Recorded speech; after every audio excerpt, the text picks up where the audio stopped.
आम्हाला 2 स्कीमबद्दल बोलायचं आहे, जाणून घ्यायचं आहे. एक आहे अनुश्री आयडियल कॉलनी, बरं. आणि त्याला अनुसरून केशवलक्ष्मी जे आयडियल कॉलनी, आणि आयडियल कॉलनीमध्ये माझं प्रेम जास्त आहे, मी आयडियल कॉलनीमध्ये राहायचो. हे 2 आणि 7 अव्हेन्यू, 75 अव्हेन्यू.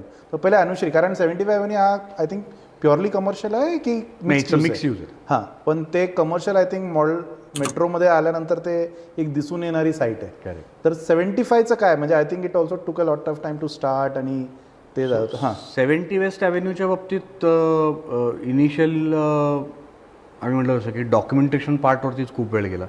सोसायटीतले इंटरनल काही इश्यूज होते,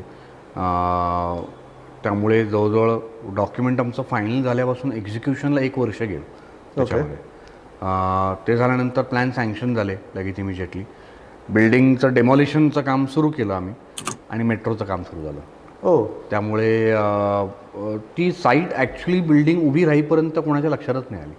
हां, कारण मेट्रो, कोविड आणि नंतर फ्लायओव्हर, आणि तो रस्ता बंद पण होता, ते सगळे रस्ते बंद इकडनं होते. ते दिसत Correct, नव्हतं. correct. त्यामुळे ती साईट ॲक्च्युली ज्यावेळेला सगळे रस्ते ओपन अप झाले तोपर्यंत ही साईट पूर्ण झाली होती. त्याच्यानंतर ती लोकांना साईट दिसायला सुरू झाली.